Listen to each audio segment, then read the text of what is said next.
Good afternoon, my opera friends, my opera-minded buddies. Where has the season gone? It seems like a couple of weekends ago we were chatting about Sanson et Dalila, and here we are at the end of another Virginia opera season, and today I'm going to share with you some thoughts about one of the war horses of the Italian repertoire, Donizetti's Lucia di Lammermoor. Don't know how many of you understand that this is based on a true crime, an actual historical event that happened in 1669 and achieved kind of legendary status in Scotland. One Janet Dalrymple of Scotland was railroaded by her parents into an arranged marriage with a man she didn't love. She had to marry David Dunbar. She wanted to marry Lord Rutherford. And from the nuptial bedchamber, terrible shrieks were heard. They burst in and found the bridegroom bleeding copiously from several stabbing wounds, and poor Janet was huddled in a corner, muttering and grinning. She didn't last long. This was turned into a novel more than a century later by Sir Walter Scott, one of the first great romantic novelists, in 1817. And then Donizetti, while the novel was still a bestseller, in 1835 adapted it into perhaps his finest opera. The names were changed. Janet became Lucia Ashton in the opera.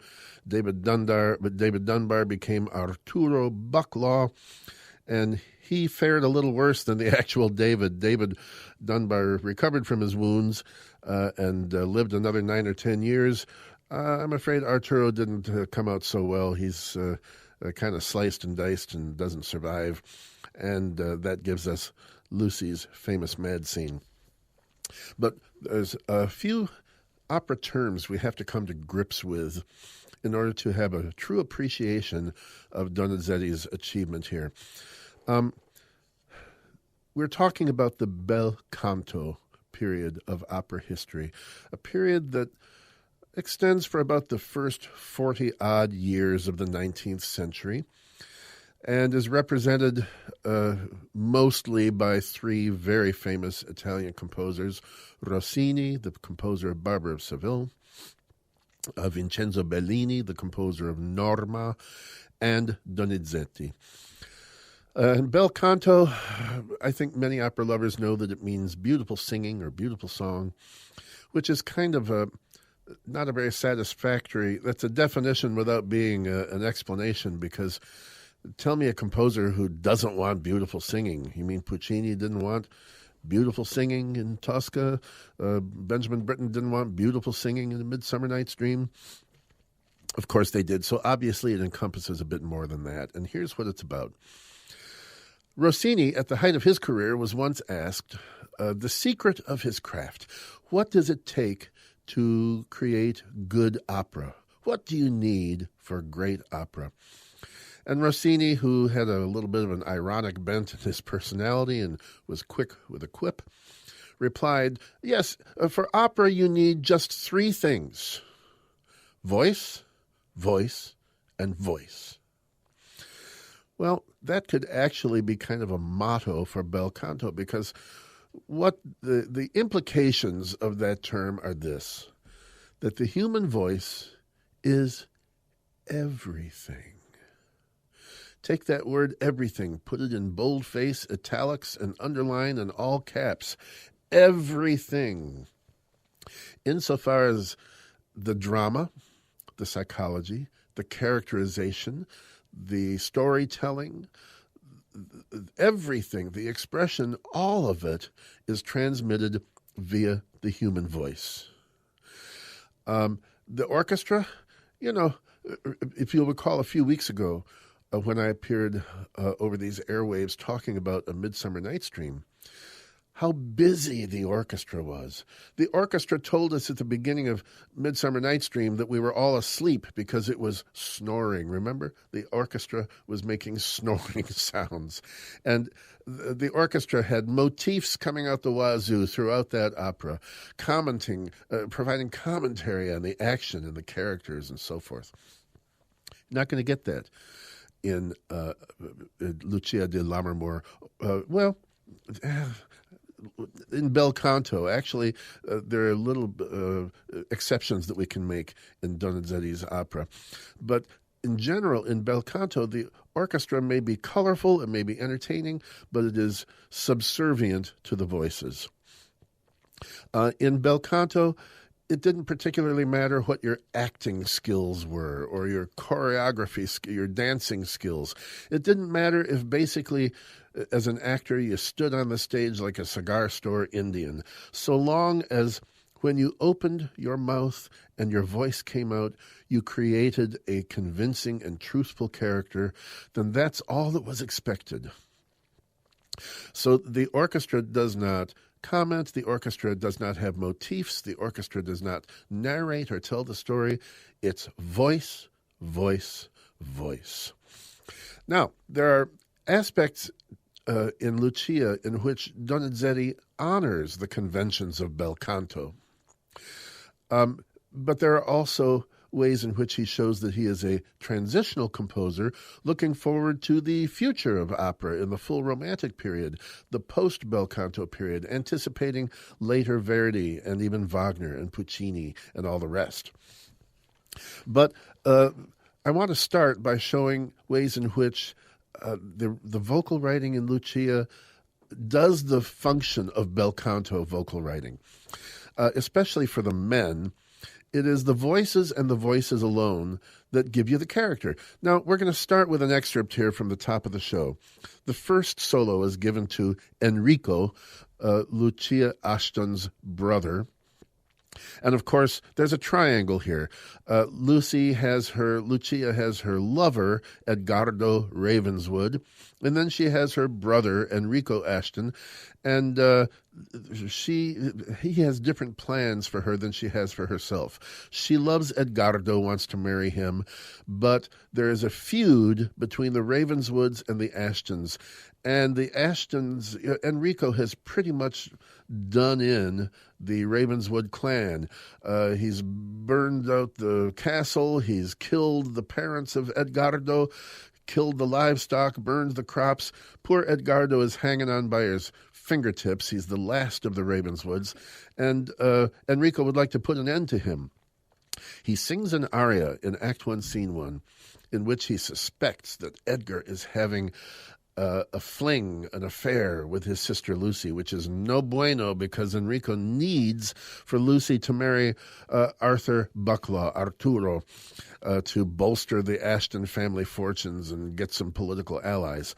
So he's singing an aria in Italian. It's cruda funesta smania, cruel, deadly frenzy and rage. I always think that Enrico's attitude towards Edgardo is a little bit like Elmer Fudd's towards Bugs Bunny. Remember how Elmer would get all red in the face and, ooh, that wabbit. That's pretty much Enrico every time he thinks about Edgardo.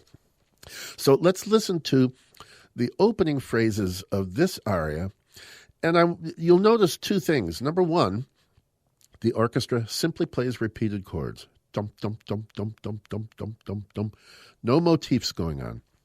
Secondly, listen to the vocal line. Listen to the nature of the sound of Enrico's voice.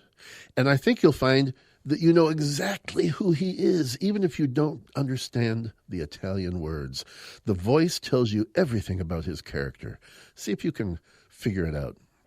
Cruda funesta smania, tu m'hai svegliato in è troppo orribile questo fatal sospetto, mi folgerà e fremere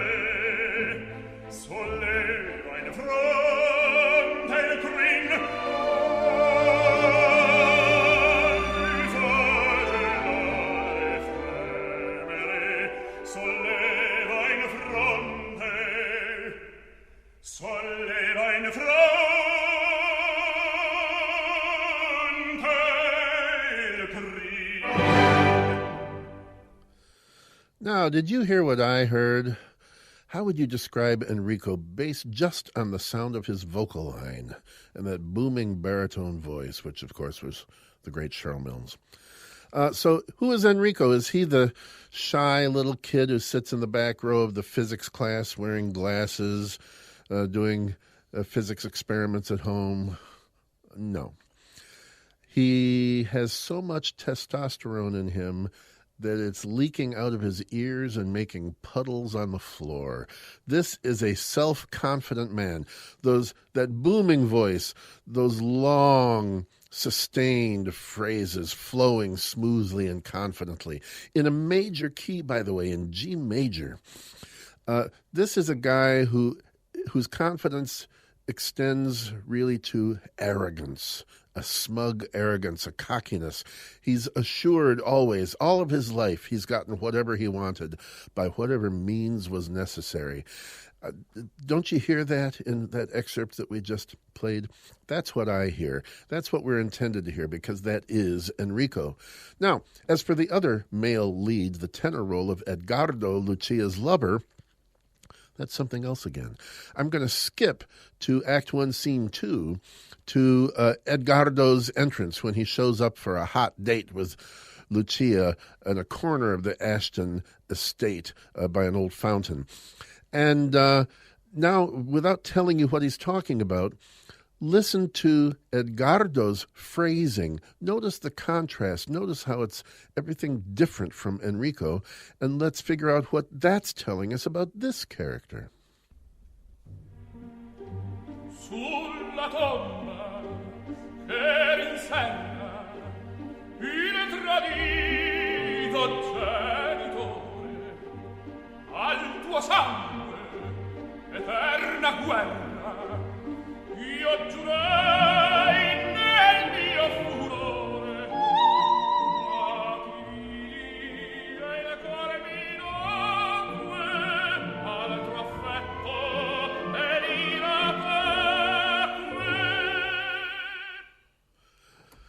All right.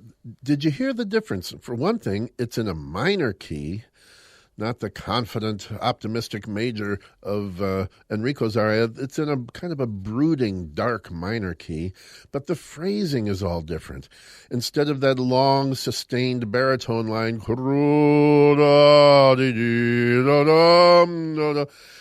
Edgardo sings in short, choppy phrases. Sulla tomba, di-da-da-da, il tradito genitore, da-da-da-da, dal tuo sangue. They sound like much less confident. They sound brooding, dark. He's almost gasping, almost short of breath. Completely different.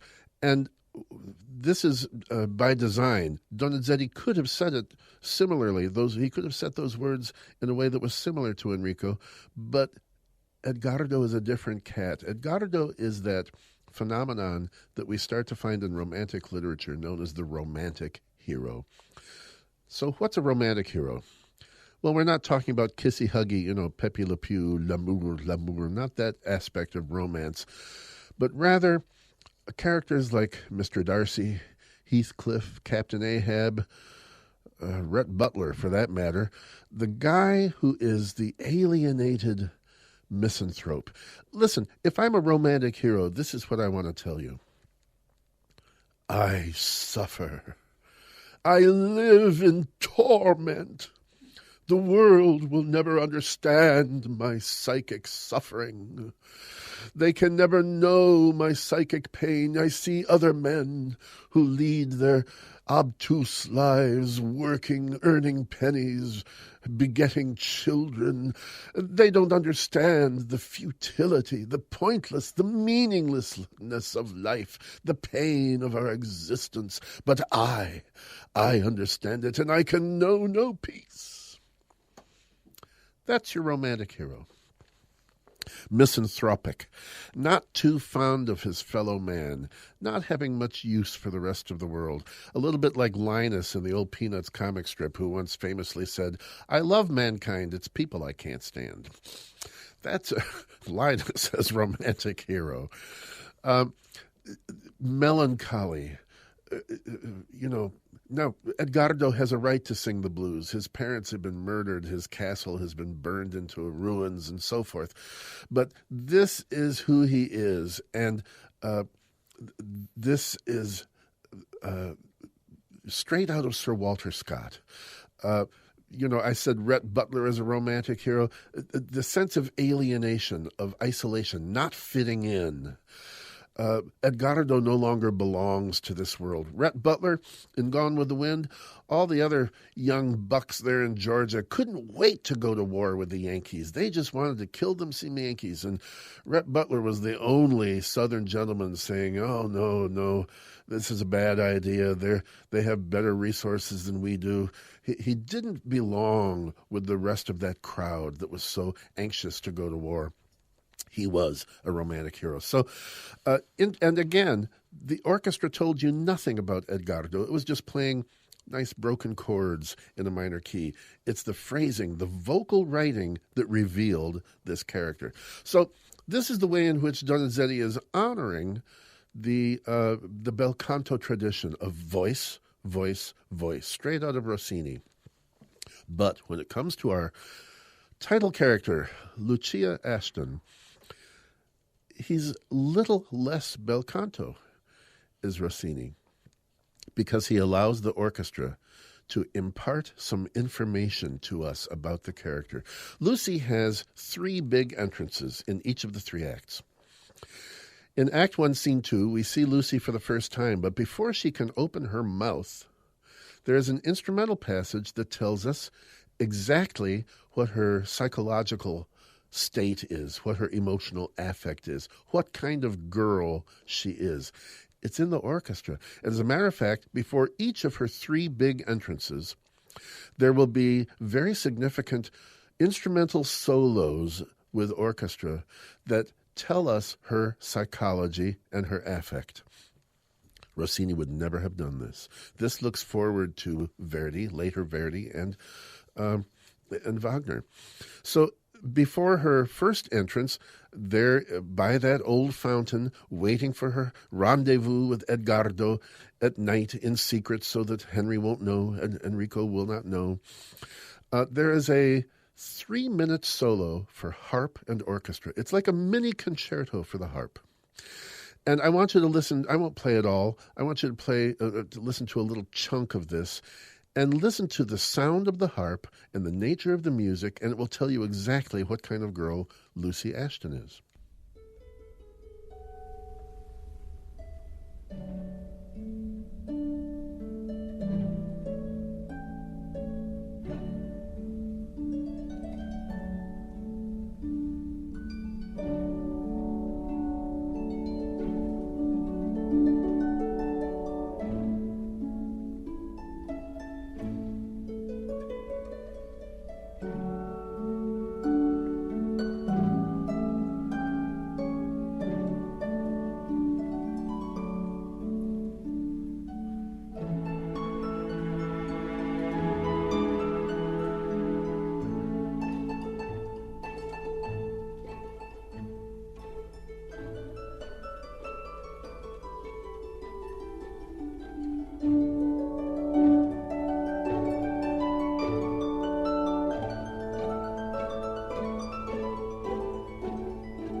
You hear it, don't you? Look, this is not rocket science. It's supposed to be immediately apparent. The character of this young girl, she is delicate. She is sensitive, highly sensitive. And something else, I think the choice of the harp is significant because there is a kind of a brittle nature to that plucked sound, which to me communicates a fragile emotional state for Lucia. She is emotionally fragile, which makes sense because how is she going to respond to stress and adversity as this story unfolds? She's going to snap and lose her mental bearings and become a mad woman. So there are the seeds of that destiny right there in the sound of the harp. Sensitive, delicate, emotionally fragile. Well, another aspect of bel canto, another convention of bel canto that Donizetti honors, is the standard format for solos for principal characters, in which you get not one aria, but two. Typically, they're called the cavatina, or perhaps the romanza, followed by a cabaletta, a slow, expressive aria, followed by a lively, virtuosic aria. They always come in pairs in bel canto period, and this is something that Donizetti adheres to in Lucia di Lammermoor. By the time we get to later Verdi, when Aida sings Ritorna Vincitor, she doesn't follow that with another aria. We have to wait a couple of hours for her second aria. Butterfly sings Un bel dì. It is not followed by another aria, but we're still in that tradition of bel canto here. So Lucy's first aria, and this is where you really have to have some context. You have to know what she's singing about. Listen, my opera friends, I know that many of you who enjoy this kind of opera music, some of you, your dirty little secret is that you don't pay attention to the words. You don't care what they're singing about. All you care about is that it is a lovely melody sung by a lusciously beautiful voice. Well, can I just say you're missing a lot? I always tell my opera appreciation students that's a little bit like getting a French kiss through a screen door. You're just missing a lot of really important elements, because what's happening here is that we find that this is a ghost story to a certain degree. Lucy is explaining to her friend, her chaperone, Alicia, why she comes to this fountain, because this fountain has real meaning for her. Here's what she's about to say in this aria. This is the English translation of the libretto. At the dead of night, in the silent darkness, a pallid ray of eerie moonlight fell upon this fountain. A low moan was heard on the horizon, and there, on the edge, the ghost, the spectre, appeared to me. I saw her lips moving, as if she were speaking, and with her lifeless hand she seemed to beckon to me. For a moment she stood motionless, then suddenly vanished, and the waters, so clear before, reddened as with blood. Yeah, it's a little more than a lovely melody. It's rather dark.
Now, I want to skip ahead to another passage in that same aria, which is called Regnava nel silenzio.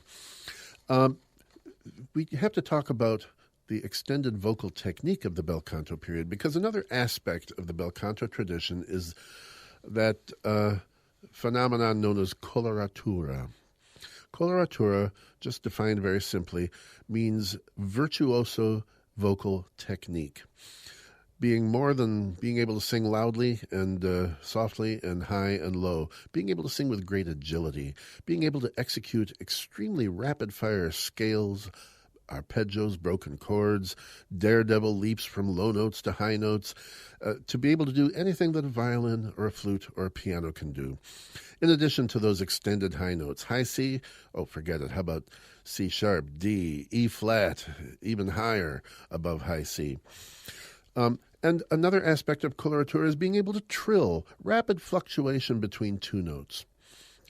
Now, when we trill on the piano in the era of Haydn, Mozart, and Beethoven, it's very often to just help the note sustain, because piano notes die down very quickly. And if we want a tone to be sustained for several seconds, then it helps to kind of trill. But it should be different in opera. These trills should have a dramatic purpose. They should depict something.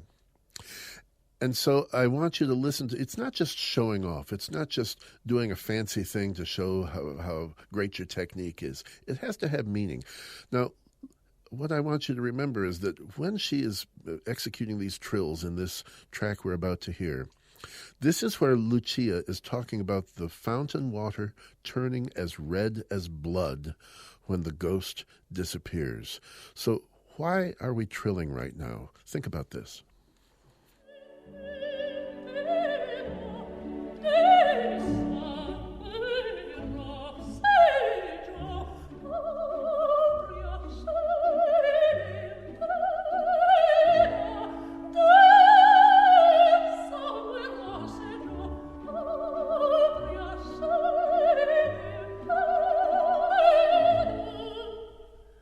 Now, what would you do if you saw water in a fountain suddenly turn to blood? Might you be terrorized? Might it not frighten you? Wouldn't you perhaps shiver or shudder? See, that's what those trills are. Lucy is shuddering with terror at the memory of the water turning to blood. And see, this is how coloratura should work with a great opera composer. But if you're still confused about what coloratura means, well, let's listen to her second aria, the one in which she is anticipating the arrival of her boyfriend, Edgardo. It's called Quando rapito in estasi. We're going to hear the very end, because now we're going to have kind of an eruption of vocal fireworks that accomplish two things. They get to make your jaw drop in astonishment at what the human voice can do, and it's going to express her giddy excitement at seeing her boyfriend. This is like letting a racehorse out of the gate. And they're off!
Here's a pro tip. Don't try that at home. You're going to hurt yourself. Now, Edgardo, as we've already heard, shows up. They're going to sing a beautiful love duet. It's not particularly the highlight of the entire opera. It's beautiful. But we have some more significant passages that we have to get to. So we'll skip over that. So remember, I said that there are three entrances for Lucy that are preceded by instrumental passages that, contrary to Rossini's conception of bel canto, tell us everything about where the character is, psychologically, mentally, emotionally. In Act 2, By the way, during the love duet for Edgardo and Lucia that ends Act 1, she discovers that her boyfriend has to go off to France for an extended period of time. He's trying to bolster his family fortunes and find some allies over there. And they promise to write each other every day and so forth. Now, as Act 2 begins, Enrico summons his sister to lay it out before her. Look, you have to marry Arthur, and there's no ifs, ands, or buts about it. And before the duet begins, for this second entrance of Lucy, there is another of these very important instrumental solos. This time it's the oboe. And bear in mind, you have to know that Lucy has not received any letters from Edgardo since his absence. I don't know if it's been days, weeks, or months, but it's been an extended period of time, and she has not heard from her lover. So what is the oboe telling us as she kind of walks in very slowly and dispiritedly for her confrontation with her brother?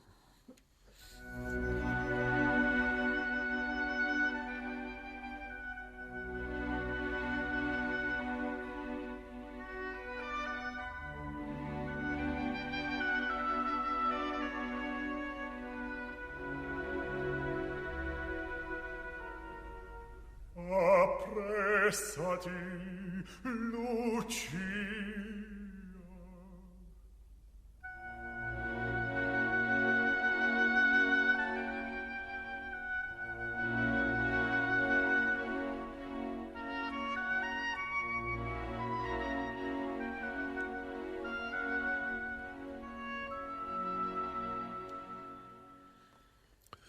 We don't have to hear Lucia's voice to know where she is in her journey towards madness. She's depressed. She's dispirited. She's confused and heartbroken. And that's all in the orchestra. So this is Donizetti again being a transitional composer from bel canto into full romanticism. Now, I don't have time. Time does not permit that we explore the duet between Enrico and Lucia. But I want you to pay strict attention to it when you come to see our production this coming opening night, because it is one of the great baritone soprano duets. In fact, I believe it was the model for the duet in La Traviata between Violetta and Germain. I think that La Traviata might not have been possible had Verdi not studied this Enrico-Lucia duet very carefully, because what it is much more than a single musical number for two voices. It is a multi-movement work, similar to a concerto or a sonata or even a short symphony. It has a multi-movement design and structure, like a concerto. There's a lively first movement, and then a transitional dialogue, and a slow, expressive second movement, more dialogue, and then a finale. It's something like 12 to 14 minutes in length. So much more. This is one of the first great duets in this kind of architectural design that we find in Italian opera, and Verdi studied it very carefully. And this is the focal point of the plot, because this is where Enrico manipulates Lucy by lying to her to get her to agree to marry Arthur. So we get to the scene of the wedding, and just as Lucy, who's kind of in shock and behaving like a zombie because Henry forged a letter from Enrico breaking up with her, telling her that he no longer loved her. So like a zombie, she signs the marriage contract, and with the timing that you only get in Italian opera, just as the ink is still wet on that marriage contract, the door to the castle bursts open, and guess who's back from France? That's right, it's Edgardo. And he takes in the reality before his eyes that his beloved has married another man. And we get to one of those phenomenons called the concerted ensemble. In this case, a sextet. All the principals, all the 6 principal characters in this opera, plus the chorus comprised of wedding guests, stop what they're doing. The action comes to a complete halt, and for about 4 minutes, they stand and talk about what they're going to do any moment now. This is a deal breaker for many opera lovers, because it doesn't seem to be realistic. Edgardo would not be standing there talking about how he's feeling. He would get out his sword and try to kill Arturo, wouldn't he? And Enrico would get out his sword and try to kill Edgardo, and Lucy would burst into tears and run up the stairs and slam her bedroom door crying. They wouldn't just stand there and sing. This is what Arthur Sullivan was making fun of in The Pirates of Penzance, when you had the chorus of policemen marching around singing, "We go, we go, we go, we go." And Major General Stanley says, "Yes, but you don't go." That does happen in Italian opera. But listen, sometimes we have realism in opera, but sometimes we have truth. And here's the truth of this sextet. It's 4 minutes of our time, but it's mere seconds for those characters. It's happening in slow motion, like when you see your dog pull the tablecloth off of your Thanksgiving dinner table. It seems to happen in slow motion. And this is a great work of art. Donizetti sometimes phoned it in with many of his operas that we don't perform anymore. But he was engaged by this dramatic situation. He rose to a great height.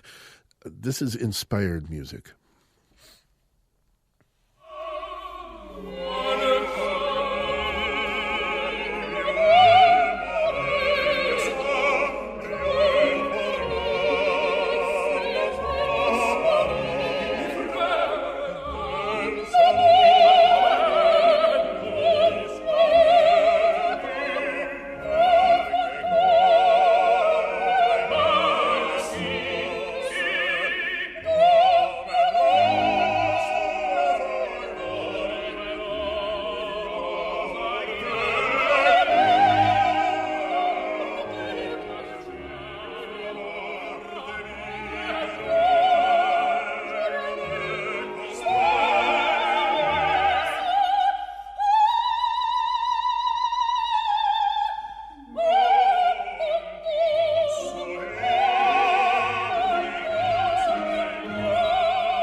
One other quick comment about that immortal sextet.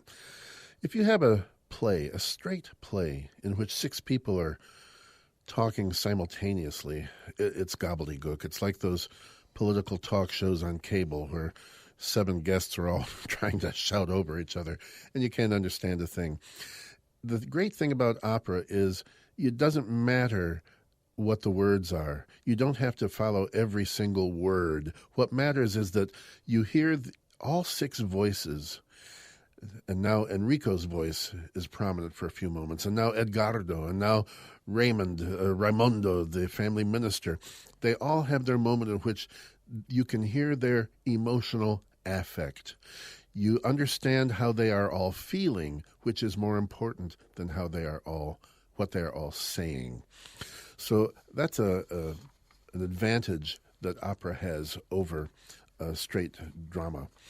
Now, we have to jump to the most celebrated / notorious part of this opera, which is the famous mad scene. Because in the following act, the wedding guests are celebrating. They're having their wedding reception. These days there would be a band and a DJ, and you'd be eating those little hot dogs and the barbecue sauce in the crock pot and slicing the cake. But they're drinking champagne, they're celebrating when they are interrupted by a truly horrific tableau. The bride, soaked in blood from arterial spray, I imagine, sometimes holding a bloody dagger. I like it when Lucy holds the dagger as she slowly descends the stairs, having lost her senses, having had a psychic break, completely out of her mind, hallucinating, babbling incoherently, while the guests stand and watch her, what's left of her mind, devolve in front of them, frozen in horror, unable to move. And again, I keep talking about the three instrumental passages. We had the harp solo in Act 1. We had the oboe solo in Act 2. And now we're going to have the most interesting one. Donizetti called on an instrument which is already losing popularity and in decline by 1835. It was invented by Benjamin Franklin in the 1760s. It's called the glass harmonica. Now, Benjamin Franklin saw a demonstration of a guy playing a tune on wine goblets. There were different amounts of liquid in each goblet, and the player would wet his fingertips and kind of lightly rub the surface, the rim of the goblet, and you get this eerie kind of a tone, a vibration. And you get different pitches from the different goblets with varying amounts of liquid. And Benjamin Franklin found a way to dispense with the liquid, simply construct glass goblets of varying sizes and kind of string them together on a spindle operated by a foot pedal and keeping them rotating, and you have a very compact and efficient manner of producing this tone. However, it was really on its way out by 1835, mostly because of the technological advancements made in the pianoforte. That became the king of the instruments in the 19th century. But Donizetti really found that this instrument suited his needs completely for what he wanted to communicate about what has happened to Lucia. So here is a recording. This is the Beverly Sills recording of the Mad Scene, in which they did employ the glass harmonica. And now we're going to compare that with the standard substitute of the flute. But first, see what Donizetti had in mind. What is this instrument telling us about Lucy Ashton?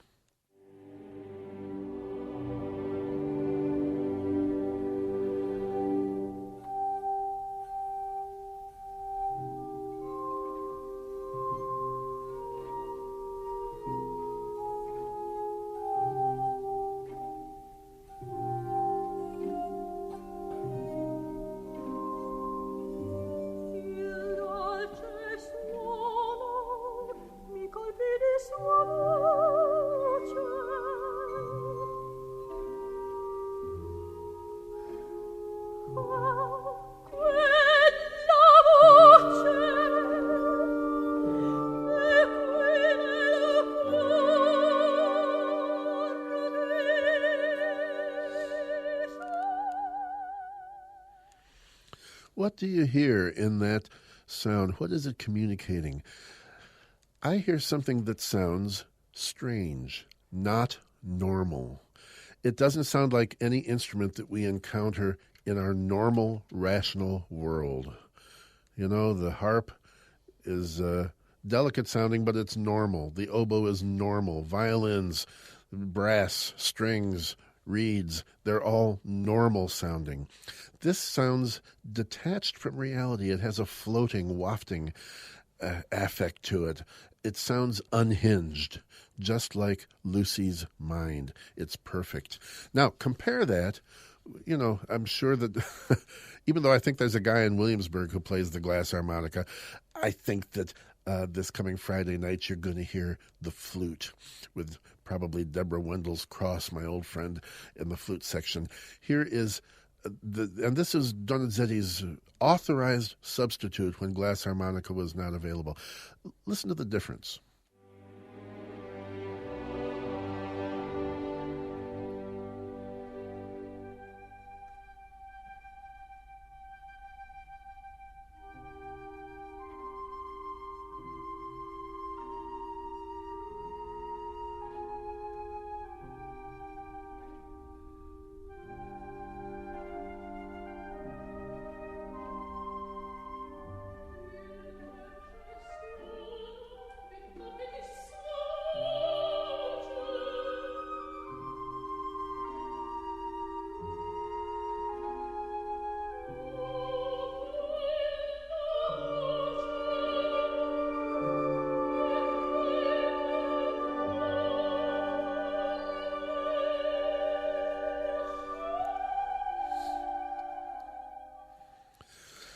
Now, whether you have glass harmonica or whether you have the flute, that instrument is going to serve a dual purpose.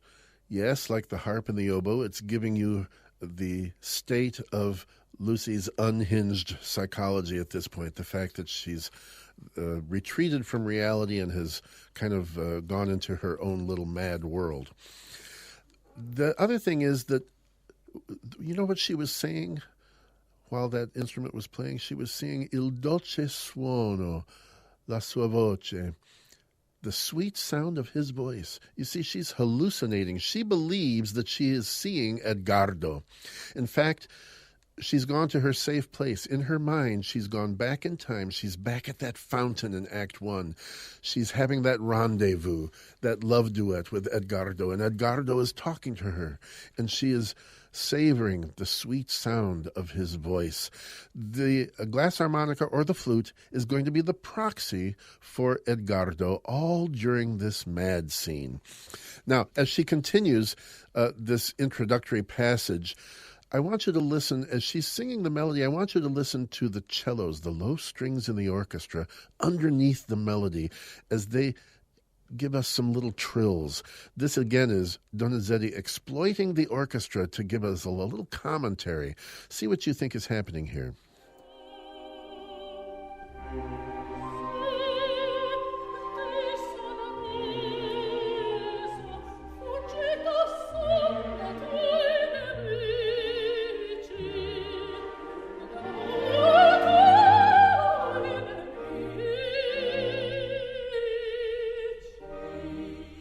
Did you hear those quavers in the low strings?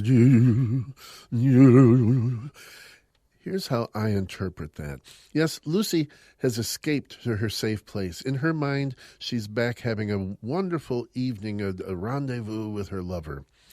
But of course, 10 minutes ago, she was so agitated that she erupted into bloody violence. And there's a part of what's left of her mind that's still where that agitation is still echoing. And that's what those tremolos in the strings are telling us, that somewhere within her psychology there is still that memory, long buried now, but the memory of that agitation and of that violence. It's a masterstroke by a master composer. Now, all of that has been introduction. Oddly, the mad scene still consists of cavatina and cabaletta. There's a slow aria. In the slow aria, Lucy is imagining her wedding. And you'll hear flutes accompanying her. Yeah, Edgar is there too. Well, he's the groom. He showed up. And she's imagining the minister and the candles in the church. She's in her happy place.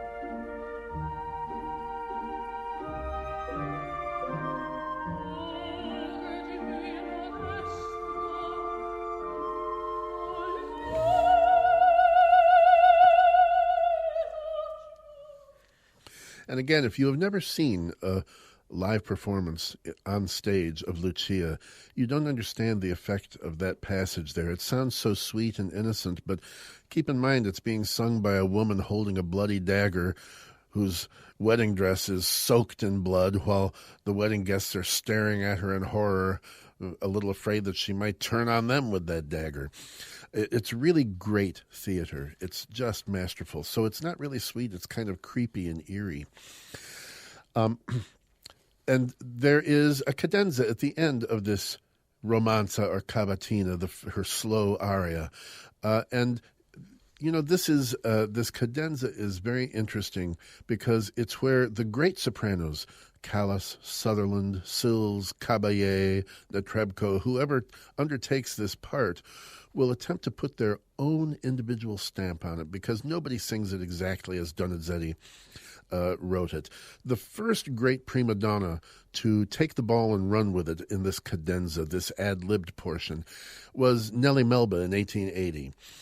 Nellie Melba came up with the idea, which all succeeding sopranos after her have used with their own variation, of having a duet with the flute. Remember, the flute or the glass harmonica stands for Edgardo.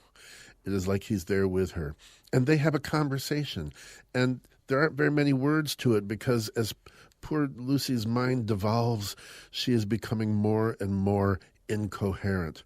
So listen here as in the Sutherland recording as the flute says, "Do you love me?" Or Lucy asks, "Do you love me?" And the flute answers her, "Of course I love you." And they sing a happy duet.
And by the way, that last tune that was just beginning at the end of that excerpt was a fragment from the love duet with Edgardo in Act 1, and the flute was playing along with her. She's recreating that love duet that was heard a couple of hours earlier in the performance. So we've come to the end of the slow aria of her Cavatina Cabaletta. In the second aria, which is going to be more of a vocal fireworks finale to this incredible mad scene, she sings Spargi amaro pianto, singing of, you'll have bitter tears, but I'm going to be up in heaven, and I will be looking down on my lover, on Edgardo. So she is... the music sounds kind of perky and cheerful and upbeat.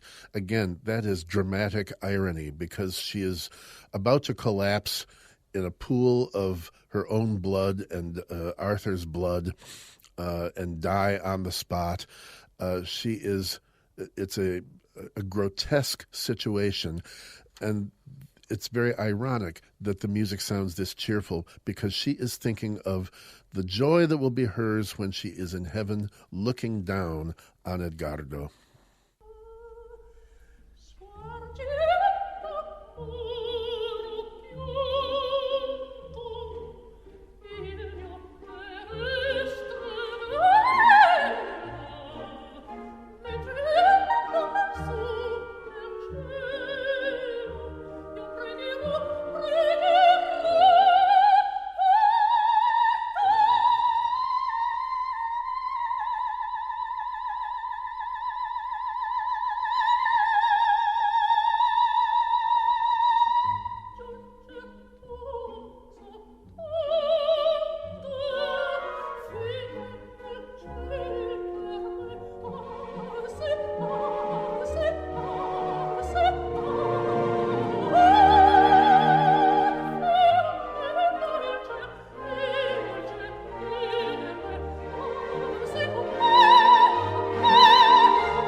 to get real with you for a moment about passages like that one. You know, if you experience opera mostly through stereo recordings, you can listen to that recording 100 times, and you know Joan Sutherland hits that high E-flat every time. She never misses. And people get the idea that opera singers are sort of human jukeboxes. You listen to that and you think, well, I couldn't sing that, but I'm not talented. You know, these opera singers, it's easy for them because they're so talented. You have no idea how difficult that is. You have no idea how risky that is. By the time we get to the end of the Mad Scene, Lucy has been on stage almost continuously from 8:30 in the evening when scene 2 begins until the end of the show. It's about going on 11 o'clock. She's exhausted. She's been belting out coloratura and expressive moments and high notes. She doesn't have much gas left in the tank. She's going on technique and adrenaline. And when that final passage is approaching and she's naked on stage, there's no place to hide. Nobody else can sing it for her. And somehow she's got to come up with one last high note. And sometimes it doesn't work. Because when your instrument is your body, the human body has so many variables. How is it too dry in the opera house? Is she dehydrated? Is she sleep deprived? Did she have a fight with her husband? Did she eat the wrong things? Is it allergy season? You know, I've heard Pavarotti on Saturday afternoon broadcasts from the Met when he cracked on high notes like a 13-year-old boy going through puberty. Folks, it's hard, and they're not jukeboxes and they're not machines, and that's part of why we go to the opera. It's like going to the circus. Will this be the time the guy falls off the high wire? That's why they put a net underneath it. So just bear that in mind when you go to see live performances of opera. It's hard. Now, that should be the end of the opera. You know, that should be it. There should be an ovation, the curtain come down, and, you know, the artist, the Lucia, come out and take 20 curtain calls and throwing bouquets, and then we all go home. Little problem, we have to dispose of Edgardo. The tenor has not had his arias yet. He sang in a duet, he sang in the sextet. He had a short scene with Henry that usually gets cut. I'm sure it's cut in our production. Following the sextet, but he has not had his solos, and no tenor will sing this role if he doesn't get his cavatina and cabaletta. So even though it's a bit anticlimactic, and if you'll read my blog, I'm going to be posting an article about how I would have solved this problem if I wrote Lucia, but we have to dispose of Edgardo, and give him his 2 arias. So this is where he gets to wallow in being a romantic hero, that alienated, melancholy, misanthropic, tormented romantic soul. He's waiting for a duel with Henry that has been arranged to end their feud once and for all. And he is believing that Lucy is happy with her new husband, Arthur. He believes that they're leaving for their honeymoon in a limousine on their way to board the yacht to go to the Jamaica for 2 weeks, and that they'll live happily ever after. He doesn't know that she is now dead, having collapsed following that high E-flat.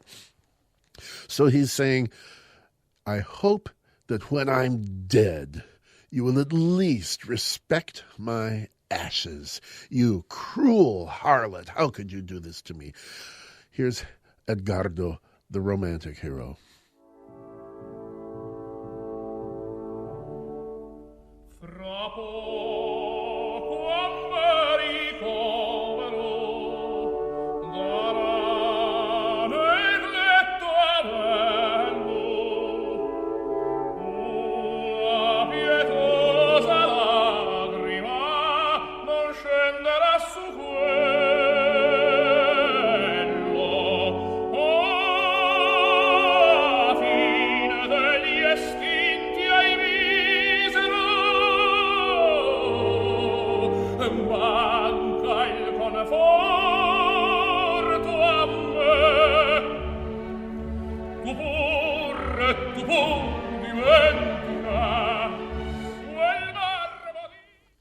Oh, the torment, oh, the suffering. And it's going to get worse because Raimondo, the family minister, will come along with the bad news apprising Edgardo of what really happened to his ex-fiancée, and he'll, of course, be filled with remorse and self-loathing, and he'll sing his second aria, his more lively aria, which will become a little less lively because in the middle of it he grabs a dagger and commits suicide. He has nothing left to live for. And so not only does Lucy perish, but Edgardo perishes.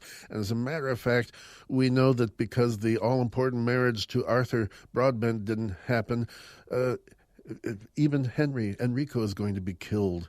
This marriage was necessary for him to protect his political standing. Now he has no allies, and he's going to be executed as well. That's how you know it's Italian opera in the bel canto period. The corpses pile up like firewood. I hope that I piqued your interest in coming to see a familiar opera, perhaps with some insights that you weren't aware of before. If so, I will have earned my keep for yet another season. I'm looking forward to seeing you at the Opera House. Thanks for listening this season. We'll see you again for the coming season in the fall.